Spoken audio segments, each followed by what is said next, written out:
একটা ভাগ হইল মিলাদুন নবী আর একটা ভাগ হইল সিরাতুন নবী। দুইটা মূলত একই জিনিস, কিন্তু সূক্ষ্ম একটু ব্যতিক্রম আছে। যেমন মিলাদ মানে হইল জন্ম, তাহলে মিলাদুন নবী মানে রাসূলের জন্ম, ঠিক না? আর সিরাত মানে হলো রাসূল সাল্লাল্লাহু আলাইহি ওয়াসাল্লামের পুরা জীবনী, তার কর্ম। তাহলে সিরাতুন নবীর অর্থ হইল রাসূলুল্লাহ সাল্লাল্লাহু আলাইহি সাল্লামের জীবন ও কর্ম, ঠিক না? এখন দেখেন, যদি আমরা শুধু মিলাদ মানতে যাই, মিলাদুন নবী মানতে যাই, তাহলে শুধু আমাদের রাসূলের জন্মটুকুনি মানা হয়, পুরা জিন্দেগি আর মানা হয় না। আর যদি আমরা সিরাত মানি, সিরাতুন নবী, তাহলে রাসূলের পুরা জিন্দেগিটাই মানা হয়ে যায়, ঠিক না? যখন আপনি রাসূলের পুরা জিন্দেগি মানতে যাবেন, পুরা জিন্দেগির শুরুতেই জন্ম আসবেই। সিরাতুন নবীর মধ্যে মিলাদুন নবী আসবেই, কিন্তু মিলাদুন নবীর মধ্যে কিন্তু সিরাতুন নবী আসতেছে না। এই জন্য আমরা মানব সিরাতুন নবী। কি মানব? রাসূলের পুরা জিন্দেগি আমরা মানব, ঠিক না? মিলাদুন নবী সিরাতুন নবী আরবি দুটো শব্দ মাত্র। তো রাসূল সাল্লাল্লাহু আলাইহি ওয়াসাল্লামের জিন্দেগি কেন আমাদের মানতে হবে? রাসূল সাল্লাল্লাহু আলাইহি ওয়াসাল্লামের জিন্দেগি আমাদেরকে মানতে হবে কারণ স্বয়ং আল্লাহ তাআলা আমাদেরকে মানতে বলছেন। বলি সুবহানাল্লাহ। আল্লাহ তাআলা সূরা কলমের মধ্যে ইরশাদ করেন, ওয়া ইন্নাকা লাআলা খুলুকিন আযীম। ও আমার বান্দারা, তোমাদের জন্য উত্তম চরিত্র আমি রেখে দিলাম আমার নবী মুহাম্মদ সাল্লাল্লাহু আলাইহি ওয়াসাল্লামের জীবনীতে। বলি সুবহানাল্লাহ। যে নবীর মধ্যে আল্লাহ তাআলা উত্তম চরিত্র দিয়েছেন, যেই নবীর মধ্যে আল্লাহ তাআলা উত্তম আখলাক দিয়েছেন, আবার এইটা আমাদেরকে জানানোর জন্য আল্লাহ তাআলা কোরআনে সরাসরি আয়াত নাজিল করে জানাই দিয়েছেন, বান্দারা তোমরা আমার নবীকে অনুসরণ কইরো, আমার নবীকে অনুকরণ কইরো। আমার নবীর পুরা জিন্দেগিতে যত আখলাক চরিত্র দেখবা সবগুলিকেই তোমরা অনুসরণ করবা। বলি সুবহানাল্লাহ। রাসূলুল্লাহ সাল্লাল্লাহু আলাইহি ওয়াসাল্লাম হাদিসের মধ্যে বলেন, ইন্নামা বুইসতু লিউতাম্মিমা মাকারিমাল আখলাক। আল্লাহ রাসূল বলেন, আমি প্রেরিত হয়েছি, আমাকে পাঠানো হয়েছে তোমাদেরকে উত্তম উত্তম চরিত্র শিক্ষা দেওয়ার জন্যই। বলি সুবহানাল্লাহ। আল্লাহ তাআলা বলতেছে তার রাসূলের মধ্যে উত্তম চরিত্র রাখছেন, আর রাসূলও বলতেছে কি, আমি তোমাদেরকে চরিত্র শিক্ষা দেওয়ার জন্যই প্রেরিত হয়েছি। তাহলে রাসূলের অনুসরণ করার দরকার আছে কি নাই? কথা বলেন, আছে কি নাই? এইটুক বুঝছেন তো? তাহলে এবার একটু বলেন, রাসূল সাল্লাল্লাহু আলাইহি সাল্লাম জীবনে কখনো মিথ্যা কথা বলছেন? আমাদের বলা যাবে? রাসূল কখনো কাউকে ধোঁকা দিয়েছেন? আমাদের ধোঁকা দেওয়া যাবে? রাসূল সুদ খাইছেন মনে হয় না? সুদও খায় নাই? আমরা খাই যে? সুদ না খায়, ঘুষ মনে হয় খাইছিল না? ঘুষও খায় নাই? ওরে আল্লাহ রে, আমরা খাই কি খাই না? রাসূল যেগুলি করছেন ওইগুলি আমরা করব, ঠিক না? যেগুলি করেন নাই ওইগুলি করা যাবে না। বরঞ্চ আমরা যদি আল্লাহ তাআলাকে পাইতে চাই, আল্লাহ তাআলার ভালোবাসা পাইতে চাই, সেক্ষেত্রেও রাসূলের অনুসরণের বাইরে গিয়ে পাওয়া যাবে না। আল্লাহ তাআলা সূরা আলে ইমরানের মধ্যে বলেন, কুল ইন কুনতুম তুহিব্বুনাল্লাহ। আল্লাহ তাআলা তার রাসূলকে জানাই দিয়েছেন, ও নবী আপনি আপনার উম্মতদেরকে জানাই দেন, কুল ইন কুনতুম তুহিব্বুনাল্লাহ, তোমরা যদি আল্লাহ তাআলাকে ভালোবাসার দাবিদার হও, তোমরা যদি আল্লাহ তাআলাকে প্রকৃত অর্থেই ভালোবাসতে চাও, ফাত্তাবিউনি, তাহলে তোমরা সকলেই আমি নবী মুহাম্মদের অনুসরণ করতে হবে। বলি সুবহানাল্লাহ। আমরা যদি আল্লাহ তাআলাকে ভালোবাসি এই দাবি করি, আমরা যদি আল্লাহ তাআলাকে ভালোবাসতে চাই এই দাবিবান হই, সেক্ষেত্রেও আল্লাহর রাসূলের অনুসরণের বিকল্প নাই, ঠিক কিনা? যদি আল্লাহ রাসূলকে আমরা অনুসরণ করি, অনুকরণ করি, তাহলে আমাদের লাভ কি? আল্লাহ তাআলা বলেন ইউহিব্বুকুমুল্লাহ। আল্লাহ তাআলা জানাই দিতেছেন, তোমরা যদি আমি আমার নবী মুহাম্মদুর রাসূলুল্লাহকে অনুসরণ করতে পারো রে বান্দা, স্বয়ং আমি আল্লাহ তাআলা তুমি বান্দাকে ভালোবাসবো। বলি সুবহানাল্লাহ। শুধু কি ভালোবাসবো এখানেই শেষ না, আল্লাহ তাআলা বলেন ওয়ায়াগফির লাকুম যুনুবাকুম, আমি আল্লাহ তাআলা তোমার পিছনের জিন্দেগির সমস্ত গুনাহ খাতা মাফ করে দিব। লাভ আছে কি নাই? যদি আমরা রাসূলকে অনুসরণ করার মাধ্যমে দ্বীনি কাজ করতে পারি, তাহলে স্বয়ং আল্লাহ তাআলাই আমাদেরকে ভালোবাসবে। আমরা তো ভালোবাসি তাকে, স্বয়ং আল্লাহ তাআলা যদি আমাদের ভালোবাসে, আর কোনো টেনশন আছে? কোনো চিন্তা আছে? রাসূলকে অনুসরণ করব তো। ইসলামিক লাইনের অনেক কাজ আছে। আজকে প্রথম জুমা, তো সব কথাই তো আর এক জুমায় বলা যাবে না। আস্তে আস্তে আস্তে আস্তে আপনাদেরকে বোঝানো হবে, আপনারা বুঝবেন। এখনো অনেক কাজ আমাদের মাঝে আছে যেগুলি আমরা দিনের কাজ মনে করে করি, আসলে দিনের কাজ না। এখনো অনেক আমল আমরা করি সওয়াবের কাজ মনে করে, আসলে সওয়াবের কাজ না। যে কাজ রাসূল করে নাই, সাহাবায়ে কেরাম করে নাই, তাবেঈন তাবেঈন করে নাই, এই কাজ কি আমাদের করা যাবে? কথা বলেন, যাবে? বাংলা ওয়াজ, ঠিক না? আল্লাহ তাআলা আমাদের সবাইকে বুঝ দান করেন, বলি আমিন। তো এবার আসেন একটু রাসূলের জীবনী থেকে দু একটা ঘটনা আমরা জানার চেষ্টা করি তার চরিত্র সম্পর্কে। প্রথমেই ওনার যে স্ত্রীগণ ছিলেন তার মধ্য থেকে একজন স্ত্রীর নাম ছিল হযরতে খাদিজা রাদিয়াল্লাহু তাআলা আনহা। নাম শুনছেন? চিনেন আপনারা? যতদিন খাদিজা রাদিয়াল্লাহু তাআলা আনহা বেঁচে ছিলেন দুনিয়াতে, আল্লাহ রাসূল আর কোনো বিবাহ করেন নাই। তো রাসূল সাল্লাল্লাহু আলাইহি ওয়াসাল্লাম যখন বিবাহ করেন তখন তার বয়স 25। রাসূল যখন নবুয়ত পান তখন তার বয়স 40। তাহলে নবুয়তের আগেই খাদিজার বিবাহ বন্ধনে ছিলেন 15 বছর, ঠিক না? ওই সময়ের মধ্যেও খাদিজা রাদিয়াল্লাহু তাআলা আনহা তার মুসলমান ছিলেন না। মুসলমান ছিলেন তখন তো রাসূল নবুয়তই পায় নাই। তো যখন আল্লাহ রাসূল নবুয়ত পাইলেন, নবী হইলেন, তার উপর ওহী আসলো। উনি গেছেন পাহাড়ের মধ্যে ধ্যান করার জন্য। তো ধ্যান করার একটা পর্যায়ে উনি লক্ষ্য করলেন পাহাড়ের উপর বিশাল আকৃতির এক দানব দাঁড়ায় আছে, ফেরেশতা জিবরাইল। এত বড় মাথা দেখা যাইতেছে না। এত বড় কিছু যদি মনে করেন আপনাদের এলাকার মধ্যে দাঁড়াইছে, আর পাওগুলো কি পরিমাণ মোটা মোটা দেখা যাব। রাতের বেলা রাস্তা দিয়ে বাজার থেকে আইতাছেন, মনে করেন দেখলেন যে এই বিশাল এক দানব দাঁড়াইছে, মাথা দেখা যায় না। ওই জায়গায় দাঁড়ায় দাঁড়ায় তামসা দেখবেন না, দৌড় দেবেন? কথা কয় না? অনেকে দাঁত নেগে যাবো গা, এটি দিয়ে কি দেখলাম রে। আর যদি হাড়ের সমস্যা থাকে ওই জায়গায় স্ট্রোক। মানুষ তো আমরা, ঠিক না? আমাদের মধ্যে এরকমই। তো রাসূলুল্লাহ সাল্লাল্লাহু আলাইহি সাল্লাম যেহেতু একজন মানুষ, এত বড় জিনিস উনি তো আর কখনো দেখেন নাই। উনি দেখার সাথে সাথে একটু ভয় পেয়ে গেছেন, এটা আবার কি ধরনের জিনিস দেখলাম। এদিকে জিবরাইল আমিন রাসূলকে ডাক দিয়ে বলেন, ইয়া মুহাম্মদ ইকরা, ও মুহাম্মদ তুমি পাঠ করো, তুমি পড়ো। রাসূল তো পড়তে জানেন না।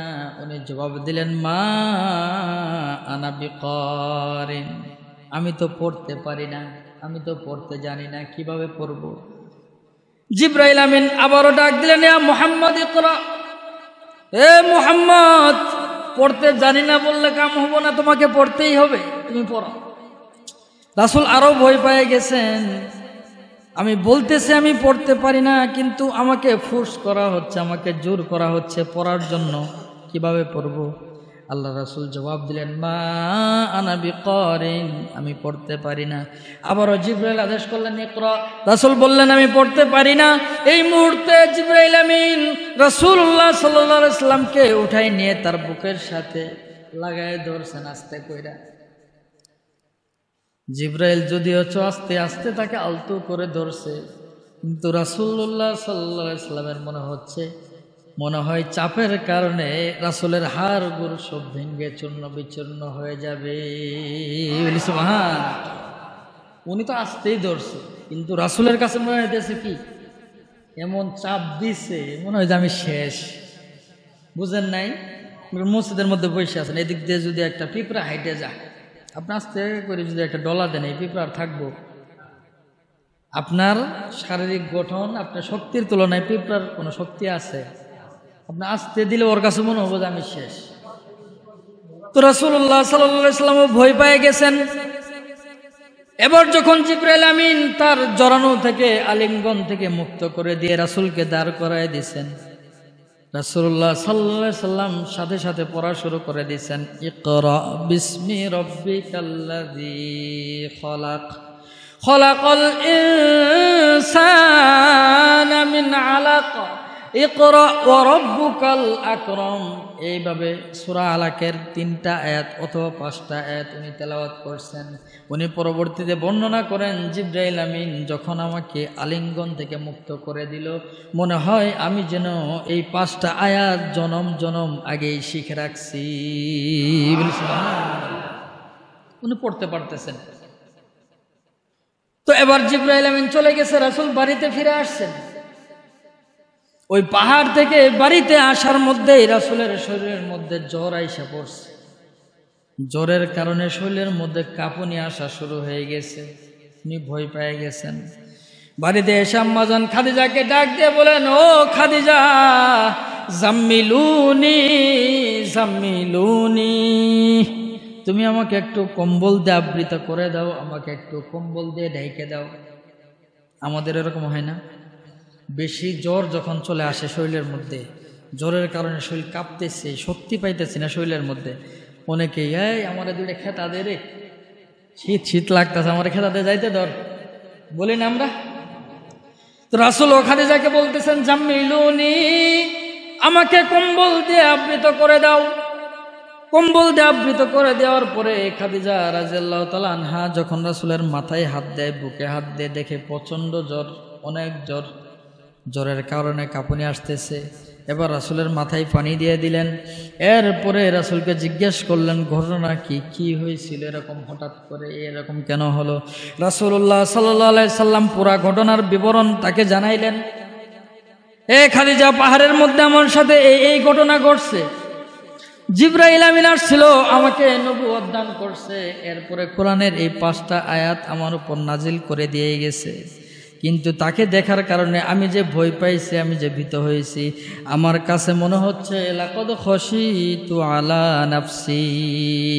রাসূল বলেন, আমি তো আমার নিজের আত্মার ব্যাপারে সংশয়ের মধ্যে পড়ে গেছি। বলি সুবহানাল্লাহ। আমার ভয় হইতেছে, আমি বাঁচবো না মরে যামগা, যে জ্বর আইছে, যে কাঁপুনি শুরু হয়েছে। খেয়াল করেন, রাসূল যখন বলছেন লাকাদ খাশিতু আলা নাফসি, আমি আমার নফসের ব্যাপারে ভীত, না জানি কি হয়ে যায় আমি বলতে পারি না। খাদিজা রাদিয়াল্লাহু তাআলা আনহার সাথে সাথে জবাব দিলেন, কাল্লা। খাদিজা জবাব দিতেছে, কাল্লা, কখনো না, এমনটি হতে পারে না, আপনি ধ্বংস হয়ে যাবেন, এটা হতেই পারে না। আল্লাহি লা ইখজিকাল্লাহু আবাদা, আল্লাহি মা ইখজিকাল্লাহু আবাদা। খাদিজা আল্লাহর কসম করে বলেন, আল্লাহর কসম করে বলতেছি, এই আল্লাহ তাআলা কখনোই আপনাকে ধ্বংস করতে পারেন না। বলি সুবহানাল্লাহ। রাসূলকে অভয় দিতেছেন যে আপনি ভয় পাবেন না, আল্লাহর কসম করে বলি, আল্লাহ তাআলা আপনাকে কখনো ধ্বংস করবেন না। কারণ আপনার মধ্যে এমন সব গুণাগুণ আমি খাদিজা দেখছি, যে গুণগুলি কোনো ব্যক্তির মধ্যে থাকলে এই ব্যক্তিকে আল্লাহ তাআলা ধ্বংস করতে পারে না, তার ধারণা অনুযায়ী। তো উনি বলতেছেন কি, ইন্নাকা লাতাসিলুর রাহিমা, ও নবী, আমি তো আপনার মধ্যে এমন একটা গুণ দেখছি যে গুণটা আর কারোর মধ্যে দেখি নাই, সেটা হলো আত্মীয়তার সম্পর্ককে ঠিক রাখা, আত্মীয়তার বন্ধনকে ঠিক রাখা। আপনি নিজেও কখনো আপনার আত্মীয়দের সাথে অসৎ আচরণ করেন না, খারাপ আচরণ করেন না। আপনার সাথী বর্গ যারা আছে এদেরকেও আপনি নসিহত করেন যে আত্মীয়তার সম্পর্ক ছিন্ন করা যাবে না। সুতরাং যারা আত্মীয়তার সম্পর্ক ছিন্ন করে না, আত্মীয়দের সাথে সম্পর্ক ভালো রাখে সবসময়, এই সমস্ত লোকেরা তো ধ্বংস হইতে পারে না। এরপরে বলতেছেন আপনার মধ্যে আমি আরেকটা গুণ দেখছি, অতাহমিলুল কাল্লা। তিনি বলতেছেন আপনি তো অসহায় দুস্থ যারা আছে এদের দায়িত্ব গ্রহণ করেন। যারা অসহায় খাবার পায় না আপনি তাদের খাবারের ব্যবস্থা করে দেন। যারা গরিব আছে কিচ্ছু নাই তাদেরকে খাবারের ব্যবস্থা করে দেন। এমন ভালো গুণ যার মধ্যে আছে সে কখনো ধ্বংস হতে পারে না। আমি আপনার মধ্যে আরো গুণ দেখছি, অতাকসিবুল মাদুম। এরপরে যখন কোনো মানুষ একেবারে গরিব অসহায় নিঃস্ব কিন্তু তার উপর জুলুম করা হইতেছে, নির্যাতন করা হইতেছে, আপনি সেই মাজলুমের পক্ষে গিয়ে দাঁড়ান, ওই মাজলুমকে সহযোগিতা করেন। ওই যে লোকটা নির্যাতিত হয়েছে তার পাশে গিয়ে দাঁড়ায় তাকে সান্ত্বনা দেন। এই গুণগুলি যার মধ্যে আছে তাকে সে কখনো ধ্বংস হতে পারে না। এরপরে আপনার মধ্যে আরও একটা গুণ দেখছি আমি, অতাকরিজ যইফ। আপনি সবসময় মেহমানদেরকে মেহমানদারি করতে ভালোবাসেন। বাড়িতে মেহমান আসলে আপনি রাগ করেন না, আপনি তাদেরকে মেহমানদারি করেন, তাদেরকে মেহমানদারি করতে ভালোবাসেন। অতুইনু আলা নাওয়াইবিল হক। এবং যারা সৎ পথে থাকে, যারা হকের পথে থাকে, আপনি নবীকে সবসময় এই সমস্ত হকপন্থীদের সহযোগিতা সাহায্য করতে দেখছি। বলি সুবহান।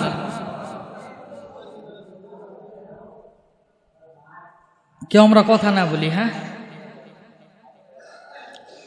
তো রাসূলুল্লাহ সাল্লাল্লাহু আলাইহি সাল্লাম তার চরিত্র যে ভালো, এই সার্টিফিকেট দিতেছেন ওনার প্রথম স্ত্রী হযরতে খাদিজা রাদিয়াল্লাহু তাআলা আনহা।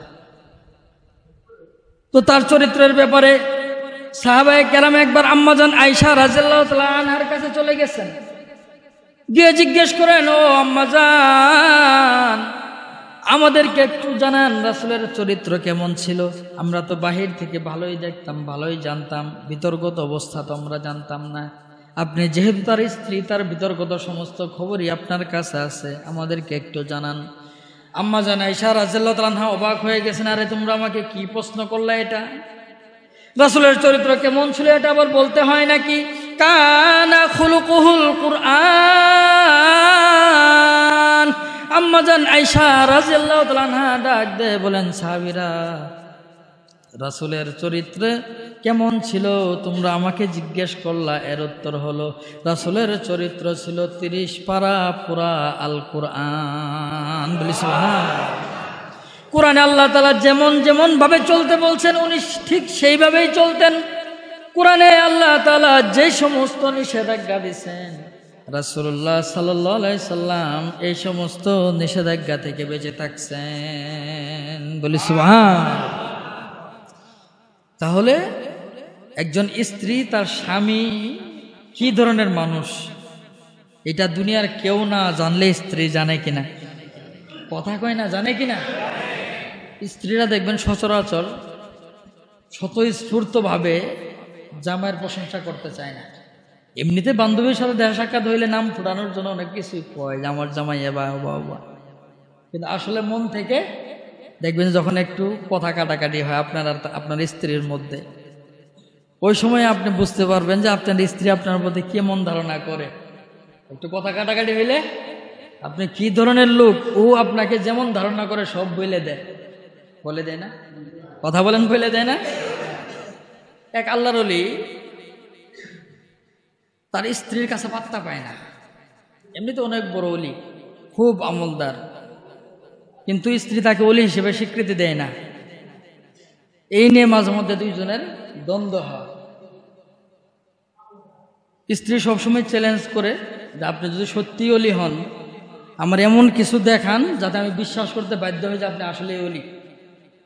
এখন যারা প্রকৃত অর্থে আল্লাহ তাআলার অলি, তারা কি নিজে নিজে মুখে মুখে বলবো যে আমি অলি? কথা বলেন, বলবো না। অলিরা সবসময় গোপনেই থাকতে চায়, তারা প্রকাশ করে না যে আমি অলি। তো একদিনের ঘটনা, আসমান দিয়ে একটা লোক উড়তেছে। তো এই ঘটনা এলাকার সবাই দেখছে, এটা একটা গল্প বলতেছে। এলাকার সবাই যেহেতু দেখছে, ওই যে অলির স্ত্রী মহিলা সেও দেখছে একটা লোক আসমান দিয়ে উঠতেছে, যায় নামাজের উপর বসে বসে, কখনো নামাজ পড়ে, কখনো জিকির করে, বিভিন্ন কাইফিয়তে দেখা যাইতেছে, যেহেতু উপরে মুখটা ভালোভাবে চেনা যায় না। রাতের বেলা অলি বাসায় আইছে, আসার পরে স্ত্রী আজকে ধরছে যে তুমি নাকি অলি। আজকে দেখ অলিরে দেখলাম আসমান দিয়ে উঠতে আছে, যায় নামাজের উপরে শূন্যের উপরে দাঁড়ায় নামাজ পড়ে, আবার জিকির আজগারও করে। তোমার তো কোনোদিন এরম করতে দেখলাম না, কি অলি হয়েছে তুমি? বউ বলে না জামাই রে। এখন জামাই মুসকি মুসকি হাসি দেয়, ওই যে তুমি যে আজকে দেখছো এটা আসলে অলি মনে হয়েছে? কল হ, আসলে অলি মনে হয়েছে। কল ওইটা তো আমি আসলাম। অলিও কইতেছে কি, আজকে তোমার থেকে স্বীকৃতি পাইলাম, ওইটা তো আমি, সত্যিই তুমি আসলা? বউ জিজ্ঞেস করতেছে, কয়ে হ সত্যিই আমি আসলাম। বউ এখন টেনশনে পড়ে গেছে যে সারা জীবন এর স্বীকৃতি দেয় নাই, আজকে বিপদে পড়ে স্বীকৃতি দিয়ে ফেলাইছি, তাহলে তো বিপদ। চিন্তা ভাবনা করে, আসলে তুমি আসলা? গেল আমি আসলাম। তাই তো কই যে পাওটা এরকম করে ঝুলতাছে কে, মানে ভুল একটা ধরবই, তাই না? এই অবস্থা। তো আল্লাহ রাসূলের দুইজন স্ত্রীকে জিজ্ঞেস করা হয়েছে রাসূলের চরিত্র সম্পর্কে, আর তারা স্বীকৃতি দিছে কি, আপনি কখনো ধ্বংস হইতে পারেন না। আমরা কোনো সময় বিপদে পড়ে বাসায় যদি যাই, কলে আজকে তো গাইল শুনলাম রে, তুমি তো গাইল শুন ভাই, ও গাইল না কাম করো কে, তাই কয় না? আজকে তো মুখ আমার রাস্তার মধ্যে দাঁড়ায় থ্রেট দিচ্ছে, টেহা পা 2 বছর ধরে টেহা দেয় না, আজকে রাস্তার মধ্যে সামনে খাড়াইছে, তো খাড়া হবো না? তোমার কবে থেকে কইতা যে টেহাটা দিয়ে দাও গা, বেড়া উপকার করছিল, দেও না তুমি, তাই কই কিনা? আল্লাহ রাসূল খাদিজাকে বলতেছে যে আমার এই অবস্থা হয়েছে, আর উনি তারা টিটকারি না দিয়ে বরং অভয় দিতেছে যে আপনি ধ্বংস হবেন না, আপনি ভয় পায়েন না, কারণ আপনার মধ্যে আমি এমন সব গুণাগুণ দেখছি যেই গুণাগুণগুলির কারণে কোনো মানুষ কখনোই ধ্বংস হতে পারে না। এটা বুখারী শরীফের প্রথম থেকে 3 নম্বর হাদিস, খাদিজা আর রাসূলের যে কথোপকথন হলো। তাহলে আমরা যতটুকু বুঝতে পারলাম এতক্ষণের বয়ানে, আল্লাহর রাসূল সাল্লাল্লাহু আলাইহি ওয়াসাল্লাম ছিলেন উত্তম চরিত্রের অধিকারী, যেমন চরিত্রের মানুষ পৃথিবীর ইতিহাসে আর আসে নাই, আর আসবেও না। আমরা তার অনুসরণ করবো তো ইনশাল্লাহ? কথা বলেন, করবো তো ইনশাল্লাহ? এরপরে আসেন আল্লাহ তাআলা রাসূলের ব্যাপারে আরেকটা ঘোষণা দিচ্ছেন, সেটা কি? আল্লাহ তাআলা বলেন, ওমা আরসালনাকা ইল্লা রাহমাতাল লিল আলামিন। আল্লাহ তাআলা সূরা আম্বিয়ার মধ্যে ইরশাদ করেন, আল্লাহ তাআলা বলেন, ও পৃথিবীবাসীরা, ও আমার বান্দারা, তোমরা জেনে রাখো আমি রাসূলুল্লাহ সাল্লাল্লাহু আলাইহি সাল্লামকে দুনিয়াতে পাঠাইছি শুধুমাত্র কেবলমাত্র পৃথিবীবাসীর জন্য রহমত করে। বলি সুবহান। তিনি পৃথিবীবাসীর জন্যই রহমত, তাকে তো আমরা অনুসরণ করতেই হবে। তো তার জীবনীতে যদি আপনারা খোঁজ নেন, একটু পড়াশোনা করেন, দেখবেন শুধুমাত্র মুসলমানদের জন্য রহমত এখানেই নয়, বরং কাফের মুশরিক বেদিনদের জন্য উনি রহমত হিসেবে দুনিয়াতে আসছেন। উনি যখন দুনিয়াতে আসেন, ওই যুগটাকে আমরা আইয়ামে জাহিলিয়াত বলে থাকি, অন্ধকার যুগ বলে থাকি। ওই যুগের মানুষগুলিকে আমরা বর্বর বলে থাকি। তাদের দিলের মধ্যে কোনো মায়া দয়া ছিল না, সারাদিন মারামারি, কাটাকাটি, হানাহানি, সারাদিন হিংসা বিদ্বেষ, রেষারেষি, একজনের ক্ষতি আরেকজন কিভাবে করতে পারবে, একজনের ক্ষমতা কিভাবে আরেকজন দখল করতে পারবে, একজনের জমি আরেকজন কিভাবে দখল করতে পারবে, সব সময় শুধু এগুলো ওদের মাথার মধ্যে দ্বন্দ্বটা লেগে থাকতো বছরকে বছর। ছোটোখাটো বিষয় নিয়ে দ্বন্দ্ব হইলেও ব্যক্তি ব্যক্তি লাগছে, এবার ব্যক্তির সাথে পরিবার এসে যোগ দিত, এই পরিবারের মানুষ এর সাথে, ওই পরিবারের মানুষ ওর সাথে। কে হক পথে আছে কে বাতিল পথে আছে এত কিছু ভাবতো না। পরিবারের পরে চলে যাইতো গোত্র, এই গোত্রের মানুষ এরে সাপোর্ট দিত, ওই গোত্রের মানুষ ওরে সাপোর্ট দিত, চলতেছে ঝগড়া মারামারি। এরপরে শুরু হতো গ্রামে গ্রামে ছোটোখাটো বিষয় নিয়ে এইভাবে ঝগড়া চলত। রাসূলুল্লাহ সাল্লাল্লাহু আলাইহি ওয়াসাল্লাম দুনিয়াতে আসার পরে এই খারাপ মানুষগুলিকে দাওয়াত দিয়ে দিয়ে, এই বর্বর মানুষগুলিকে দাওয়াত দিয়ে দিয়ে এমন একটা চরিত্রের অধিকারী বানায় দিয়েছেন, মানুষেরা এই সমস্ত লোকদের শাসনামলে থাইকে থাইকে তারা মনে করতো তো এখন আর দুনিয়াতে নেই, আমরা বেহেশতের মধ্যে চলে গেছি। বলি সুবহান। একটা ঘটনা বলবো ইনশাল্লাহ। তার আগে একটু বললেন এই আল্লাহ রাসূল আমাদের জন্য কেমন রহমত ছিলেন, কেমন দয়ালু ছিলেন, আমাদেরকে কতটা মহব্বত করতেন। একটু দু একটা ঘটনা শুনেন। উনি চলে গেছেন তায়েফে দাওয়াত দেওয়ার জন্য। সংক্ষিপ্ত করে বলবো, একটু মনোযোগ দেন, কেউ ঘুমায়েন না। হ্যাঁ, তো তায়েফে কেউ তার দিন গ্রহণ করেন নাই। ওখান থেকে উনি যখন ফিরে আসতেছেন, তায়েফের লিডারেরা রাসূলের পিছে কিছু দুষ্ট প্রকৃতির পোলাপান লেলাই দিছে যে তাকে পিছন থেকে ধাওয়া দাও, তোমরা পাথর দিয়ে তার দিকে ঢিল ছুঁড়ো, তাকে আঘাত করতে থাকো, সে যাতে তায়েফের মধ্যে আর দ্বিতীয়বার না আসার সাহস পায়। তো রাসূলুল্লাহ সাল্লাল্লাহু আলাইহি সাল্লাম যখন রাস্তা দিয়ে ফেরত আসতেছেন, উনার মনের মধ্যে বড় কষ্ট, বড় আশা নিয়ে তায়েফে আসলাম দিনের প্রচার করব বলে, আল্লাহ বলা মানুষগুলির কাছে দিনের দাওয়াত দিব বলে, কিন্তু এরা তো আমার কথা শোনে না, এরা তো আমার দাওয়াত গ্রহণ করলো না। মনের মধ্যে কষ্ট এই নিয়ে যখন উনি ফেরত যাইতেছেন, হঠাৎ করে দেখেন পিছন থেকে অনেকগুলি পোলাপান, অনেকগুলি যুবক স্লোগান দিতে দিতে আসতেছে। উনি বুঝতে পারেন না এই সামনের ঘটনা কি হবে। উনি তো বের হয়ে যাচ্ছেন তায়েফ থেকে মক্কা অভিমুখে, এবার পিছন দিক থেকে ওই সমস্ত দুষ্ট যুবকেরা, তায়েফের দুষ্ট পোলাপানেরা পাথর নিয়ে নিয়ে রাসূলের দেহের মধ্যে মারতেছে, রাসূলের শরীরের মধ্যে মারতেছে। পাথরগুলি ছিল তীক্ষ্ণ ধারালো পাথর, অনেকগুলি পাথর রাসূলের শরীরের ভিতর চামড়া ভেদ করে ভিতরে ঢুকে যাইতেছিল। রাসূলের শরীর থেকে ফিনকি দিয়ে রক্ত ঝরতেছিল। আম্মা জান আয়েশা রাদিয়াল্লাহু তাআলা আনহা একবার রাসূলুল্লাহ সাল্লাল্লাহু আলাইহি সাল্লামের শরীরের মধ্যে তেল লাগাই দিতেছেন। হঠাৎ করে উনি যখন পিঠের মধ্যে তেল লাগাইতে যাবেন, দেখেন পিঠের মধ্যে অনেকগুলি কালো কালো দাগ, অনেকগুলি কালো কালো দাগ। আম্মা জান আয়েশা জিজ্ঞেস করলেন, ইয়া রাসূলুল্লাহ, ইয়া হাবিবাল্লাহ, আপনার কি কখনো বসন্ত হয়েছিল নাকি, কখনো পক্স হয়েছিল নাকি? শরীরের মধ্যে যে কালো কালো দাগ দেখা যায়। রাসূলুল্লাহ সাল্লাল্লাহু আলাইহি সাল্লামের চোখ দিয়ে অশ্রু ঝরতেছে, চোখ দিয়ে পানি পড়তেছে, কোনো জবাব দেয় না। আম্মা জান জিজ্ঞেস করেন, ইয়া রাসূলুল্লাহ, কোনো বেয়াদবি করে ফেললাম নাকি? রাসূল ডাক দিয়ে বলে, আয়েশা, তোমার কোনো বেয়াদবি হয় নাই, কিন্তু যখন তুমি জিজ্ঞেস করছো পিঠের মধ্যে এই দাগগুলি কিসের, আমার ওই তায়েফের কথা মনে পড়ে গেছে।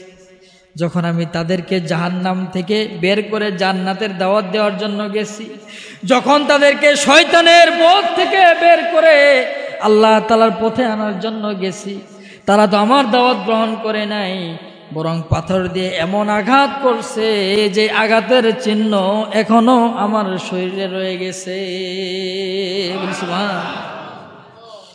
রাসূলকে যখন পাথর দিয়ে আঘাত করা হচ্ছে, রাসূলের শরীর থেকে রক্তগুলি ঝরে ঝরে পড়তেছে।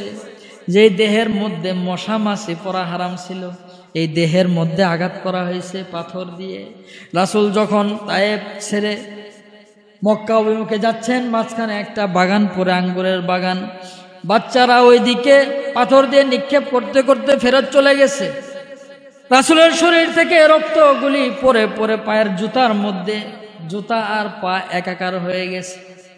রাসূল যখন বিশ্রামের জন্য এই বাগানের মধ্যে বসছেন, এতক্ষণের দীর্ঘ সফর, আবার এতক্ষণ মার খাওয়ার পরে শরীর থেকে অধিক পরিমাণে রক্ত ঝরার কারণে উনি একটু দুর্বল। উনি ওখানে বসার পরে তার সাথে ছিলেন তার পালক পুত্র যায়েদ ইবনে হারেস রাদিয়াল্লাহু তাআলা আনহু। উনি ঘাসের উপর শুয়ে গেছেন, ঘুমায়ে গেছেন। যায়েদ চিন্তা করলেন, এখন একটু রাসূলের পা থেকে জুতাটা খুলে নিয়ে পাটা পরিষ্কার করে দেই, রক্ত লাগছে। যায়েদ যখন জুতা খোলার জন্য আস্তে করে টান দেয়, জুতা খুলে না। আর একটু জোর লাগায়, জুতা খুলে না। যখন উনি আর একটু জোরে শক্তি দিয়ে জুতাটারে টান দিতে গেছেন, রাসূল চিৎকার দিয়ে উঠছেন, ও জায়েদ, জায়েদ রে, জুতা খোলার জন্য টানাটানি করিও না। তুমি যখন জুতা খোলার জন্য টানাটানি করো, আমার কাছে মনে হয় এত কষ্ট হইতেছে। এই মুহূর্তে জিব্রাইল আইছে, ইয়া রাসূলুল্লাহ, এই যে দেখেন দুইজন ফেরেশতা নিয়ে আসছে আপনার দরবারে, আপনি যদি এখনই আদেশ করেন তায়েববাসী আপনার সাথে যে ধরনের আচরণ করছে, আপনি যদি আদেশ করেন এই দুইজন ফেরেশতা প্রস্তুত আছে তায়েফের দুই দিকের পাহাড় চাপা দিয়ে তায়েববাসীকে সমূলে ধ্বংস করে দিবে, বলে নাউজুবিল্লাহ। আপনি শুধু আদেশ করেন। রাসূলুল্লাহ সাল্লাল্লাহু আলাইহি ওয়াসাল্লাম তাকাইছেন জিব্রাইলের দিকে, জিব্রাইল এটা তুমি কি বললা? আমি তো মানুষকে ধ্বংস করার জন্য আসি নাই, আমি মানুষকে দাওয়াত দেওয়ার জন্য আসছি, মানুষকে ভুল পথ থেকে সঠিক পথে আনার জন্য আসছি, তাদেরকে জাহান্নামের পথ থেকে জান্নাতের পথ দেখানোর জন্য আসছি। আজকে যদি আমি তায়েববাসীকে ধ্বংস করে দেই তাহলে তো আর তায়েফের মধ্যে ইসলাম প্রবেশ করলো না, এরা তো শেষ হয়ে গেল। কিন্তু যদি ধ্বংস না করে দেই, হতে পারে এরাও পরবর্তীতে মুসলমান হয়ে যাইতে পারে, কমসে কম এদের সন্তানরা বেঁচে থাকলে কখনো বা তারা মুসলমান হতে পারে, বলি সুবহান। তায়েববাসীর প্রতি আমার কোনো গুসা নাই, আমি তাদেরকে মাফ করে দিছি, বলি সুবহান। এটা পৃথিবীবাসীর জন্য রহমত না? কথা বলেন রহমত না? রাসূল চলে গেছেন মেরাজে, যাওয়ার পর আল্লাহ তাআলার সাথে তার কথোপকথন হয়েছে, কথাবার্তা হয়েছে, কিন্তু রাসূলের মন বিষণ্ণ। আল্লাহ জিজ্ঞেস করলেন, ও আমার হাবিব, এই নিয়ামত পৃথিবীর ইতিহাসে কেউ পায় নাই, আর পাবেও না, আপনি বিষণ্ণ কেন, বেজার বেজার লাগে? আল্লাহ রাসূল ডাক দিয়ে বলেন, মাবুদ, আপনি তো আমার সাথে সাক্ষাৎ করলেন, আমার সাথে দিদার করলেন, কিন্তু আমার উম্মতদের জন্য তো আপনি এটা রাখলেন না, বলি সুবহান। এমন আনন্দ কোনো মুহূর্তেও আমাদেরকে ভুলেন নাই। ডাক দিয়ে বলেন, মাবুদ, আমি তো আপনার সাক্ষাতে ধন্য হইলাম, কিন্তু আমার উম্মতরা তো এটা পাই নাই, আমি আমার উম্মতদের জন্য তাদের ব্যথায় ব্যথিত হচ্ছি, তারা তো এই নিয়ামত পাইল না। আল্লাহ তাআলা ডাক দিয়ে বলেন, ও আমার হাবিব, আমি আপনাকে কথা দিচ্ছি, আপনাকে দেখা দিছি মাত্র জীবনে একবার, আপনার যে সমস্ত উম্মতরা 5 ওয়াক্ত নামাজ মসজিদে গিয়ে আদায় করবে, আমি 5 বেলায় তাদের সাথে সরাসরি গিয়ে সাক্ষাৎ দিব। আমাদের জন্য রহমত না? কথা বলেন রহমত না? আল্লাহ রাসূল মৃত্যু শয্যায় আছেন, আজরাইল তার জান নিয়ে চলে যাবে। এগুলি কিন্তু অনেক বড় বড় ঘটনা, হ্যাঁ, শুধু টাচ দিতেছি যেইটুকুন লাগে। আজরাইল আল্লাহ রাসূলের বুকের উপর হাত রাখছেন, জানটা ধরে টান দিবেন। আল্লাহ রাসূল বলেন, আমার কাছে মনে হলো যেন উহুদ পাহাড় আমার বুকের উপর চাপাই দিছে, বলি সুবহান। আল্লাহ রাসূল চিৎকার দিলেন, আজরাইল একটু থামো, এই যে আমার জান কবজ করতেছো, তুমি এটা কি আরামের সাথে করতেছো নাকি কষ্ট দিয়ে করতেছো? আজরাইল বলে, খুব আরামের সাথে করতেছি, আপনাকে কষ্ট দেওয়ার প্রশ্নই ওঠে না। আল্লাহ রাসূল জিজ্ঞেস করলেন, তুমি যদি আরামের সাথেই জান কবজ করে থাকো, আমার কাছে তো ভারী ভারী লাগে কেন? আচ্ছা এইটা বাদ দাও, আমাকে একটু বলো, তুমি আমাকে যেইভাবে জান কবজ করতেছো, আমার উম্মতের জান এর থেকে আরামে কবজ করবা নাকি কষ্ট দিয়ে কবজ করবা? মারা যাবেন, দুনিয়া থেকে চলে যাবেন, আমাদেরকে বলেন নাই। আজরাইল চিৎকার দিয়ে বলেন, ইয়া রাসূলুল্লাহ, আপনার উম্মতের গুনার তারতম্য অনুযায়ী কাউকে এর থেকে আরামে জান কবজ করব, কাউকে আবার এর থেকে বেশি কষ্ট দিয়ে জানটা নেব। আল্লাহ রাসূল কান্না করে দিলেন, তার চোখ দিয়ে পানি পড়তেছে। ভাই আজরাইল, তোমার কাছে সর্বশেষ একটা আরজি করে যায়, একটু পরেই তো আমি চলে যাব পরপারে, একটু পরেই তো আমি চলে যাব আল্লাহর সান্নিধ্যে, সর্বশেষ তোমার কাছে একটা আরজি, আজকে থেকে নিয়ে কিয়ামত পর্যন্ত আমার যতগুলি উম্মত আসবে, এই সমস্ত উম্মতদেরকে তুমি যে পরিমাণ কষ্ট দিয়ে জান কবজ করবা, এই সমস্ত উম্মতদের কষ্টগুলিকে একত্রিত করে আমি নবী মুহাম্মদকে দিয়ে দাও, আমার উম্মতের জান কবজ করার সময় কষ্ট দিও না, বলছি। রাসূল মারা যাবেন, রাসূল মারা যাবেন, আমাদেরকে ভুলেন নাই। রাসূল আমাদের কথা বলে যান নাই, উনি চিন্তা করলেন আমার যে পরিমাণ কষ্ট হয় আমার উম্মতদেরও তো এরকম কষ্ট হবে। এজন্যই আল্লাহ তাআলা কোরআনের মধ্যে বলেন সূরা তওবা, লাকাদ জাআকুম রাসূলুম মিন আনফুসিকুম, তোমাদের মধ্য থেকেই তোমাদের কাছে একজন নবীকে প্রেরণ করা হলো, আজিজুন আলাইহি মা আনিতুম, যে সমস্ত বিষয় তোমাদেরকে কষ্ট দেয় সেই সমস্ত বিষয় সম্পর্কে স্বয়ং রাসূল নিজেও কষ্ট পান। বলি সুবহানাল্লাহ। হারিসুন আলাইকুম বিল মুমিনিন, উনি মুমিনদের জন্য সব সময় কল্যাণকামী, সব সময় কল্যাণ কামনা করেন।